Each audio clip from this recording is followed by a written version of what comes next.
11 মাসের খাবার হইছে, এখন বছর যেহেতু 12 মাস, 1 মাসের খাবার শর্ট। এখন সে কি করবে? এমন চিন্তায় পড়ে গেল যে 1 মাসের খাবার দিয়ে আমার কম হইল, এবার ফসল ভালো হলো না, আমি 1 মাস কিভাবে চলবো, এই চিন্তায় তার মাথা নষ্ট, মনটা খারাপ। বাড়িতে আসছে, আসার পর বিবি বলতেছে, তোমার কি হয়েছে? কয়েকদিন যাবত তোমার মন মেজাজ ভালো না, আমার কাছে বলো, দেখি কোনো কিছু করা যায় কিনা। তোমার কাছে বললে আর কি হইব? তো বললেই দেখেন না, দেখো তোমার কাছে বললে তো কোনো লাভ হবে না। প্রতি বছরই আমি যে ফসল করি, এই ফসল পুরো 12 মাসের এই ফসল হয়।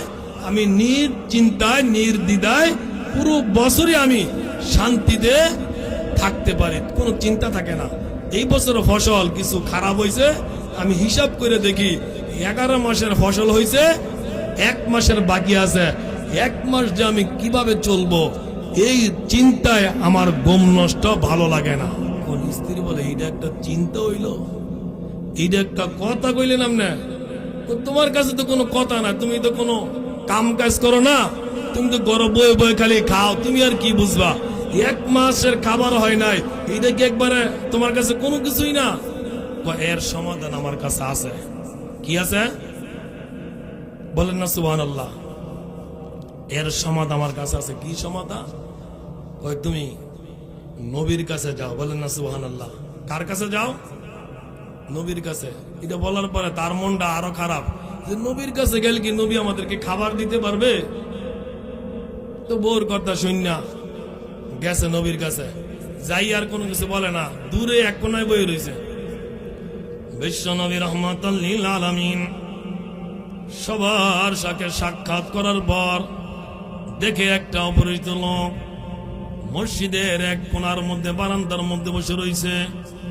ডাক দিল, আয় আমার কাছে আসো। তোমার মনটা দেখা যায় ভালো না, কি হয়েছে রে? কি হয়েছে তোমাদের? যদি মন খারাপ করে থাকে, আমি হলাম উম্মতের কান্ডারি, উম্মতের দরদি নবী, ইতিম নবী, বিশ্ব নবী। তোমাদের মন যদি খারাপ থাকে, আমার কাছে ভালো লাগে না। এই কথা বলার সঙ্গে সঙ্গে লোকটা কাছে আসলো, ডাক দিল, আল্লাহর নবী গো, ওগো বিশ্ব নবী, আমি প্রতি বছর আমি যখন ফসলগুলো ঘরের মধ্যে উঠাই, পুরো 12 মাসের ফসল আমি মজুদ করে রাখি।